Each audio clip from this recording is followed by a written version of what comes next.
Nesta sexta-feira, dia 10 de março de 2023, um acontecimento chamou bastante atenção, pois foi preso no Rio de Janeiro um estrangeiro russo pela Polícia Federal. E o que tem de especial nessa prisão, além do fato do preso ser um estrangeiro?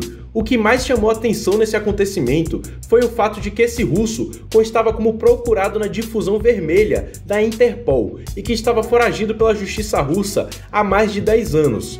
Mas afinal, você sabe o que é um procurado classificado na difusão vermelha da Interpol e o que é a Interpol? Se souber, comenta aí antes de assistir ao vídeo. Mas caso você ainda não saiba ou queira conhecer um pouco mais sobre esse tema, assista esse vídeo até o final, que eu irei explicar para vocês tudo sobre a Interpol e inclusive irei falar sobre a relação da organização com o Brasil e contar um pouco mais dessa história da prisão que aconteceu lá no Rio de Janeiro. Mas antes, já lembre de deixar aquele gostei embaixo e de se inscrever no canal se ainda não for inscrito. Esse vídeo deu bastante trabalho para fazer e o apoio de vocês me ajuda bastante a continuar trazendo conteúdo aqui no canal. Outra coisa importante de lembrar é que estão disponíveis cursos preparatórios para todos os concursos policiais aqui do país. E o melhor de tudo é que todos eles estão com desconto para vocês. Então, se quiser garantir sua vaga em um curso preparatório focado no seu objetivo e começar a estudar com uma das melhores equipes de professores do país, entre em contato comigo pelo link que estarei deixando aí na descrição e saiba todas as informações sobre os cursos.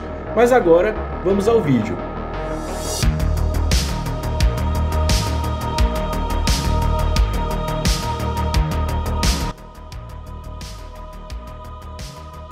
No início do século XX, diversos esforços foram realizados para formalizar a cooperação policial internacional. Porém, inicialmente esses esforços falharam. Dentre essas tentativas falhas, as que mais se destacaram foram o primeiro Congresso Internacional de Polícia em Mônaco, que aconteceu em 1914, e a Conferência Internacional de Polícia em Nova York, que aconteceu em 1922. Porém, o Congresso de Mônaco falhou pelo fato de ter sido organizado por especialistas em direito e oficiais políticos, e não por de fato policiais. Sendo assim, a coisa perdeu um pouco do foco ali, sendo um movimento mais político do que de fato sobre a segurança pública internacional. Já a Conferência Internacional de Polícia, que aconteceu em Nova York, foi mais com o objetivo de atrair atenção internacional do que de fato criar uma organização. Em 1923, a situação começou a melhorar e os primeiros passos para a criação da Interpol começaram a acontecer, mas mesmo assim ainda tinha um ponto bem negativo nessa parte da história. No Congresso Internacional de Polícia Criminal, em Viena, foi fundada a Comissão Internacional de Polícia, conhecida pela sigla ICPC, sendo a precursora da Interpol. E agora que chega o ponto negativo da história. Alguns anos depois, em 1938, a organização ficou sob o controle da Alemanha e a sede da comissão acabou sendo transferida para Berlim em 1942. E nesse período, a grande maioria dos membros e integrantes dessa organização retiraram seu apoio por motivos óbvios que eu nem preciso falar aqui no vídeo. Mas a guerra chegou ao fim, e ao chegar em seu fim, a organização foi ressuscitada em 1946, como a Organização Internacional de Polícia Criminal, sendo ela atualmente conhecida pela sigla Interpol. Ela foi fundada por funcionários da Bélgica, França, Escandinávia e Reino Unido, e a sua nova sede foi estabelecida em Paris, sendo posteriormente transferida para o atual local em Lyon, na França. Porém, durante esse período, a Interpol não viveu apenas um mar de rosas. A organização teve diversas lideranças envolvidas em esquemas bastante suspeitos. Em 2010, por exemplo, o ex-presidente da Interpol, Jag Celeb, foi considerado culpado por corrupção pelo Tribunal Superior da África do Sul em Joanesburgo, por aceitar subornos no valor de 156 mil euros de um traficante de drogas. Já em novembro de 2016, Meng Hongwei, foi mal, mas eu não consigo ler esse nome direito, um político da República Popular da China, foi eleito presidente durante a 85ª Assembleia Geral da Interpol e atuaria nessa função até 2020. Porém, no final de setembro de 2018, Meng desapareceu durante uma viagem à China, depois de ser levado para ser interrogado por autoridades disciplinares. A polícia chinesa confirmou mais tarde que Meng havia sido preso sob acusação de suborno, como parte de uma campanha nacional anticorrupção, mas não temos como negar que essa história ficou bem estranha e que até hoje ela não tem uma explicação bem concretizada. O assunto meio que foi enterrado.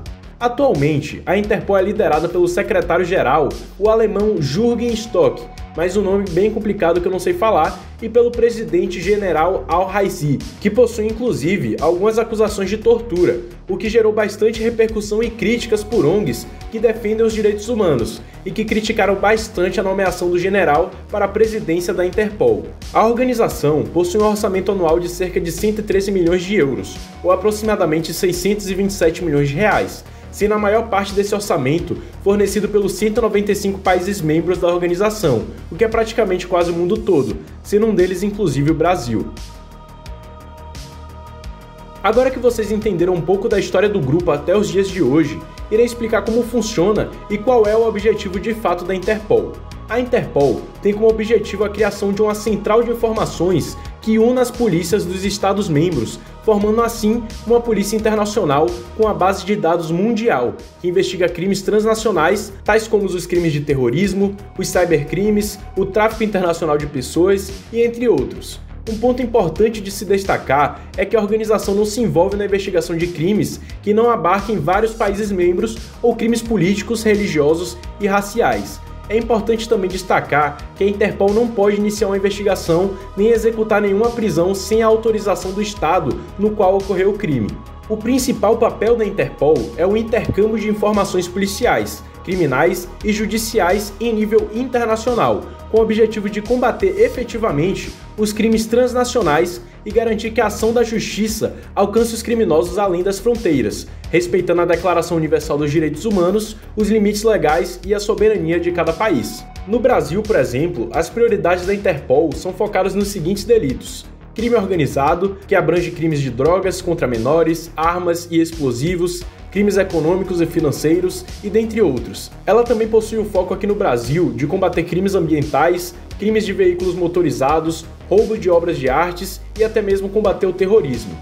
Então, basicamente, diferente do que muitos pensam, a Interpol não é um órgão independente. Seus agentes, inclusive, nem mesmo podem efetuar prisões. Todo esse processo mais jurídico da coisa é feito pela polícia e pelo judiciário do próprio país no qual ocorreu o crime.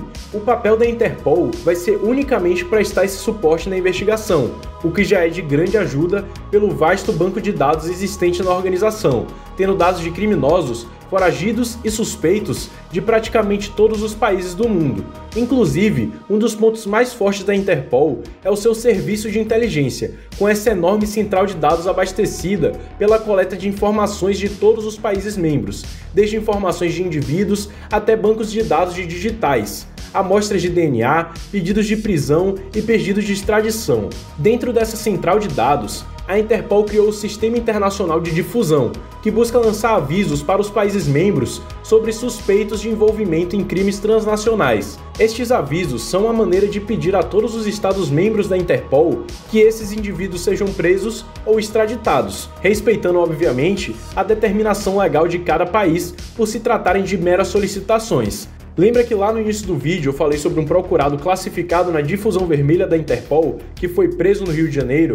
É exatamente sobre essa classificação que eu irei falar agora. O sistema de difusão da Interpol divide-se em alertas com características específicas, sendo elas laranja, roxa, amarela, azul, Nações Unidas, preta e vermelha. A difusão laranja é para avisar a polícia, entidades públicas e outras organizações internacionais sobre potenciais ameaças de armas como bombas e outros materiais perigosos, enquanto a difusão verde é responsável por fornecer informações sobre criminosos profissionais que cometeram ou estão dispostos a cometer delitos em vários países, como criminosos habituais, molestadores de crianças, dentre outros.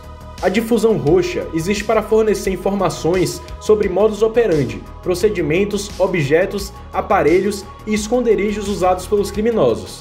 A difusão amarela foi criada para buscar pessoas desaparecidas ou perdidas. Já a difusão azul para a busca de informações, identificação e registro criminal sobre suspeitos que tenham cometido crimes, visando assim localizar suspeitos e testemunhas. A difusão Nações Unidas é emitida para grupos e indivíduos que são alvo de sanções das Nações Unidas, como Al-Qaeda e Talibã, por exemplo.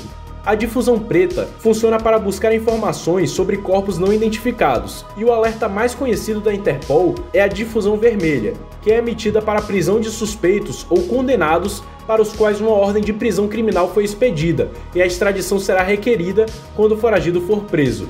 Dessa maneira, os membros podem optar por agir ou não com base nesses avisos. É importante destacar também que a decisão de um membro de responder a um aviso da Interpol depende não apenas de suas leis internas, mas também de sua relação com o membro solicitante em particular. Entendido a história e como funciona a organização, para finalizar irei explicar sobre o funcionamento da Interpol aqui no Brasil e sobre a prisão que ocorreu lá no Rio de Janeiro. Inclusive, gostaria que você comentasse aí no final do vídeo se você acha vantajosa ou não essa relação entre o Brasil e a Interpol. Muitas pessoas falam que não é legal ter tantas informações do nosso país fornecidas para um órgão externo.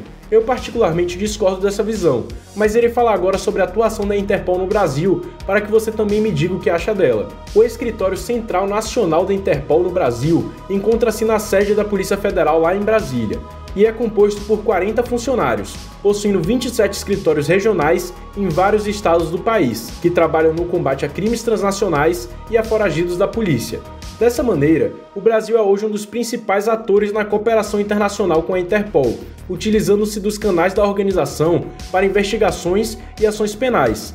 No Brasil, no caso da difusão vermelha, em que é um aviso lançado para se descobrir a localização de uma pessoa procurada, é obrigatório que as autoridades judiciais enviem mandados de prisão de suspeitos, para que assim a Interpol possa publicar um alerta dessa maneira. Uma curiosidade bem interessante, ao se tratar de investigações da Interpol, como o Brasil é um signatário e membro ativo desse sistema de cooperação internacional, não existe necessidade de autorização judicial para que um indivíduo com alerta de difusão vermelha fosse interceptado pela Polícia Federal. Mas lembrando, galera, no final de tudo, quem vai bater o martelo se vai acontecer ou não tal prisão é a própria União e não a Interpol. Agora que você entendeu tudo sobre a Interpol, vamos ao caso que aconteceu no Rio de Janeiro. Nesta sexta-feira, dia 10 de março, como foi dito lá no início do vídeo, um estrangeiro russo de 41 anos foi preso pela Polícia Federal. Segundo a PF, ele constava como um procurado na difusão vermelha da Interpol. Ou seja, havia sido emitida uma solicitação de prisão e condenação desse suspeito, e além disso, foi solicitada sua extradição lá para a Rússia. Segundo as autoridades russas, o preso é responsável por utilizar cartões públicos corporativos fraudulentos e apropriar-se do dinheiro desviado. Caso seja condenado pela justiça russa, o estrangeiro pode pegar pena de até 10 anos de prisão. A PF vai investigar também como o russo entrou no Brasil e como e onde ele se manteve durante tanto tempo sem ser capturado. O estrangeiro foi levado ao sistema prisional do Rio de Janeiro, onde permanecerá até a extradição definitiva para a Rússia. Doideira, não é? Você sabia inclusive que existem vários foragidos internacionais escondidos no Brasil? Comenta aí, e não acha que eles vêm pra cá pelo país ser corrupto ou algo do tipo. Lembre que o Brasil é um país gigantesco e com diversas regiões onde a tecnologia atual ainda não está completamente implementada, o que facilita para os fugitivos se esconderem e assumirem uma nova identidade e uma nova vida por aqui. Mas e aí, o que você achou da Interpol e o que você acha da relação da organização com o Brasil? Comenta aí embaixo. Comente também se ficou com alguma dúvida e deixe uma sugestão de vídeo que você gostaria de ver aqui no canal. Não se esqueça também dos cursos preparatórios que estão disponíveis e com desconto para vocês. Basta clicar no link aí da descrição para entrar em contato comigo e saber todas as informações. Deixe também aquele gostei embaixo e se lembre de se inscrever no canal se ainda não for inscrito. Obrigado a você que assistiu até aqui e até o próximo vídeo.